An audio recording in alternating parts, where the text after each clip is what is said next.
तो अभी मेरा पहला पार्ट शुरू होता है, बिल्कुल आवाज नहीं, variation of g with height. Height को एक और नाम दिया जाता है altitude. Altitude, variation of g with height, height को एक और नाम दिया जाता है एल्टीट्यूड। ये हमारी प्यारी धरती माँ, मास एम, रेडियस आर। ओके, ये एक पॉइंट हो गया ए और ये दूसरा पॉइंट हो गया B. B point is at height h from the earth surface. आवाज नहीं। अब यहां पर अगर मैं ये बोलता हूं कि acceleration due to gravity at point A, that is क्या होती है g, और g की वैल्यू ए पॉइंट पर क्या होती है gm अपॉन आर स्क्वायर। अब हम एट पॉइंट बी निकालते हैं, जो कि कितनी हाइट पर है बेटा, h हाइट पर है। तो h हाइट पर एक्सेलरेशन ड्यू टू ग्रेविटी को मैं यहाँ पे जी रेज से बता रहा हूँ, यहाँ पे मैं g से बता रहा हूँ। तो जी रेज की वैल्यू क्या होगी, G M upon R plus H का होल स्क्वायर। ओके, अब यहाँ पर अगर मैं जी रेज अपॉन जी की वैल्यू निकालता हूँ, इस वैल्यू में से इस वैल्यू को डिवाइड करता हूँ, तो जी एम से जी एम कैंसिल हो जाएगा। It is R upon R plus H का whole square, R upon R plus H का होल स्क्वायर। तो ये आपको एक फॉर्मूला देता है कि जी रेश is equal to g into are upon R plus H का होल स्क्वायर। ठीक, ये एक फॉर्मूला देता है। अब लेकिन अगर हम यहां पर और इसको सिंप्लीफाई करते हैं, आर क्या है 6.4 into 10 to the power 6.4 into 10 to the power 6 metre, और 6.4 into 10 to the power 6 metre में अगर एज बहुत छोटा है, मान लो एज 1 किलोमीटर है, यानी 1000, तो 1000 1 kilometre is very very less as compared to the radius of earth. Radius of earth is what 6400 kilometre. तो यहाँ पर एक अप्रोक्सीमेट फॉर्मूला आता है, और वह कब लगता है, जब एज बहुत बहुत छोटा हो।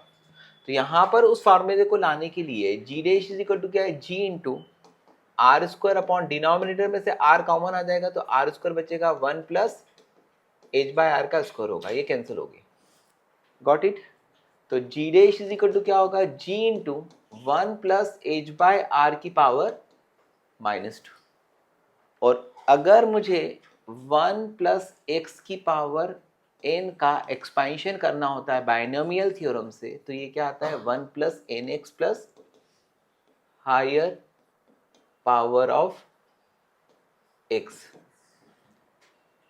यहां पर अगर मैं इसका एक्सपेंशन करूंगा तो g dash is equal to क्या होगा, जी इंटू 1 प्लस पावर आ गया आई, पावर इज व्हाट बेटा -2 into H by R plus higher power of H by are.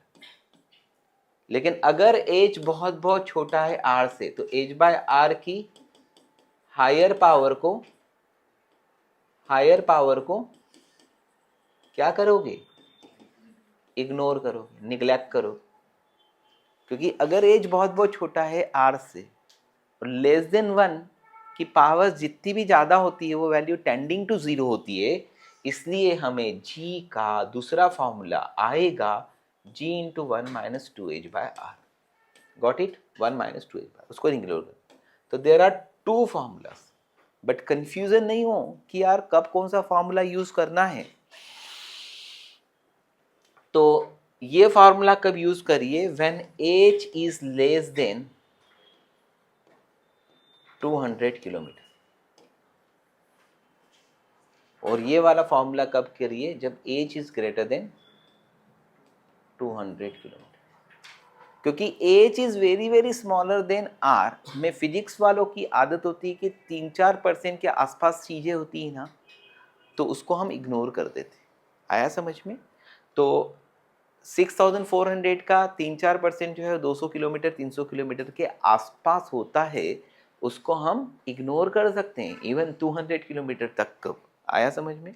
तो ये मैंने एकदम क्लियर बताया है कि variation of g with height with altitude is what formula अभी के अभी लर्न करना होगा, g into R square upon R plus H का स्क्वायर। बट ये वैलिड कब है?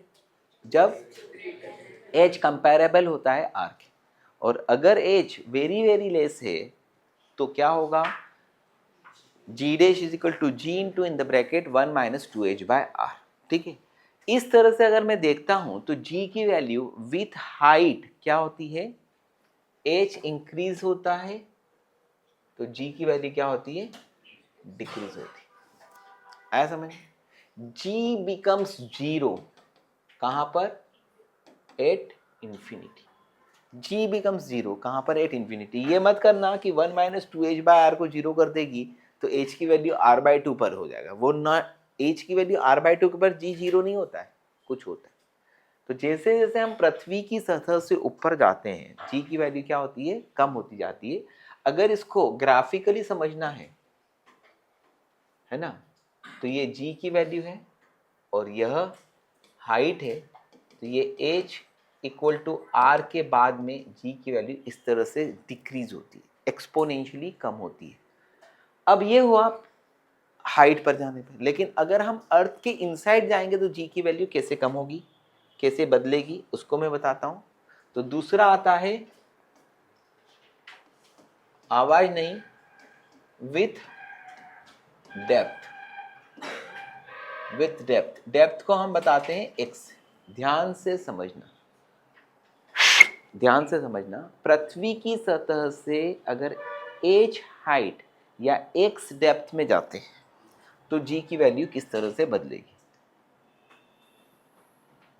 ये अर्थ है, ये अर्थ क्या है? परफेक्ट स्फीयर है, मास ए में, रेडियस आर है, और इसका यूनिफॉर्म कंपोजिशन माना, और इसकी डेंसिटी क्या है? रो। अगर आप अर्थ के अंदर कितने डेप्थ पर गए? एक्स डेप्थ पर गए, इस पॉइंट पर एक्सेलरेशन ड्यू टू ग्रेविटी निकालना है, इस पॉइंट पर एक्सेलरेशन ड्यू टू ग्रेविटी निकालना है। तो इस पॉइंट पर जब आपको एक्सेलरेशन ड्यू टू ग्रेविटी निकालना है तो यहां पर अर्थ का complete mass, complete earth is not responsible for g inside the earth. ये जो अनशेडेड पार्ट है, अनशेडेड पार्ट है, इज नॉट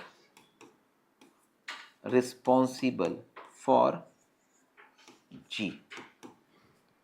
ये उस पॉइंट पर कोई फोर्स नहीं लगाता है। कौन सा वाला पार्ट? Unshaded part. ये शेडेड पार्ट ऑफ मास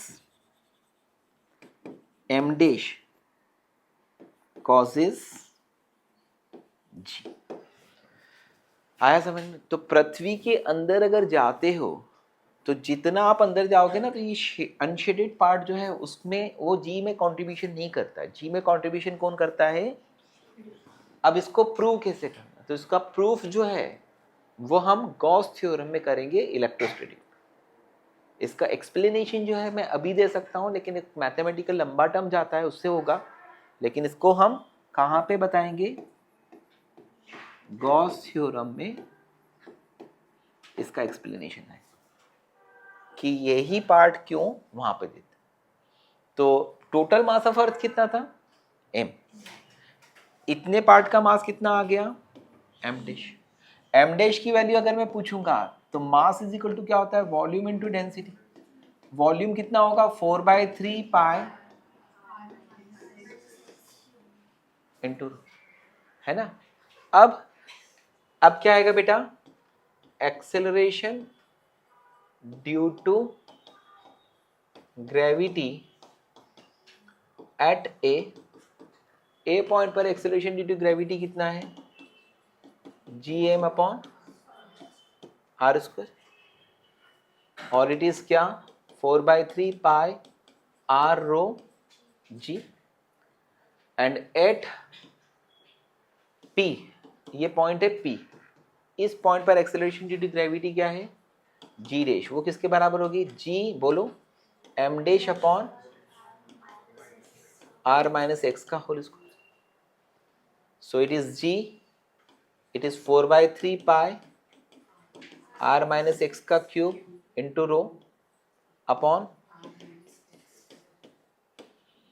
ठीक है.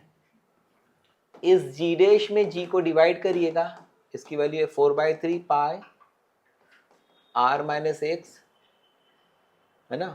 फिर क्या है रो जी अपॉन 4/3 पाई r रो जी. तो g डैश की वैल्यू आती है g into r minus X upon r, g dash की वैल्यू आती है g into 1 minus X by R is equal to g into small r upon r. ठीक है, कुल मिलाकर यहाँ पर g dash is equal to क्या हो गया g into R minus X upon R, g into small r by capital R. देखो पिछली बार जो है g dash is equal to आया था g into R square upon r plus h का होल स्क्वायर, या g into 1 minus 2h by r. अभी विथ डेप्थ जो है ना, अगर आप x डेप्थ पे जाते हो तो यहाँ पर r minus X by R है, 1 माइनस एक्स बाय आर. ठीक है, इस तरह से g डैश क्या होगा at centre of earth. Centre of earth x किसके बराबर हो जाएगा, x किसके बराबर हो जाएगा r. तो x r के बराबर हो जाएगा तो क्या होगा r बाय आर इन्हें 1 माइनस 1 इन्हें g. तो g की वैल्यू दो जगह जीरो होती है, एट सेंटर ऑफ अर्थ और एट इंफिनिटी. ठीक है, आया समझ में. अब उसके बाद में यहां पर इतना समझ में आता है कि इसमें वेरिएशन ऑफ g का सिर्फ एक फार्मूला है, वहां पे दो फार्मूले हैं, लेकिन एक फार्मूला कुछ एक रेंज तक लगता है, फिर उसके बाद में दूसरा फार्मूला. पिछली बार g की वैल्यू थोड़ी ज्यादा तेजी से कम हो रही थी, क्योंकि अगर मैं अर्थ की सरफेस से सेम हाइट पर g की वैल्यू निकालता हूं और उतनी डेप्थ पर g की वैल्यू निकालता हूं, तो ज्यादा तेजी से कम कहां पर g हो रहा है, हाइट पर. डेप्थ पर कम तेजी से कम हो रहा है, यानी यहां पर x के बराबर कम हो रहा था, वहां पे 2x के बराबर कम हो रहा था. आया समझ में. तो इस तरह के क्वेश्चन जो है वो हैं, इस बार पेपर्स में क्वेश्चन जो है वो बहुत इजी आए हैं. जो मेंस के अभी कल 2 शिफ्ट हुई है, और उसमें आपको क्लासरूम के प्रॉब्लम दिखेंगे कि यार सर ने ये तो क्वेश्चन क्लास में कराया था. ठीक है, अब उसके बाद में दूसरा वाला पार्ट जो है ना, वो ये बताता है कि g की वैल्यू विथ डेप्थ किस तरह से कम होती है. देखो ये g, ये क्या है, x is equal to r है ना. सेंटर ऑफ अर्थ के लिए x is equal to r आएगा. ये x is equal to r नहीं लेते हुए मैं स्मॉल r लेता हूं तो बेटर होगा. तो यहाँ पर ये स्मॉल r है ना, डिस्टेंस फ्रॉम द सेंटर. तो पहले सेंटर पर g जीरो होता है, पहले ये लीनियरली बढ़ता है. देखो g r by R linearly बढ़ता है, और उसके बाद में जब r इक्वल टू कैपिटल आता है, सरफेस पर आता है, तो g की वैल्यू क्या होती है, एक्सपोनेंशियली कम होती है. तो यहाँ पर लीनियरली बढ़ेगा और यहाँ पर एक्सपोनेंशियली बढ़ेगा. सुनो, आपको क्वेश्चन ऐसा भी दिया जा सकता है कि as we move from the centre of earth to the infinity, then comment on the variation of g. ये आएगा नीट में, कंसेप्चुअल क्वेश्चन है ना. तो अगर मैं यहाँ से जाऊंगा सरफेस तक, तो g की वैल्यू क्या होगी, लीनियरली बढ़ेगी, it becomes maximum at the surface and then decrease होगी एक्सपोनेंशियली. ये आपका आंसर होगा. तो इस तरह के क्वेश्चन जो है वो ग्राफ में जब आते हैं तो वो कहाँ पर आ जाते हैं, जेई में, और लैंग्वेज में आते हैं तो वो कहाँ पर आते हैं, नीट में.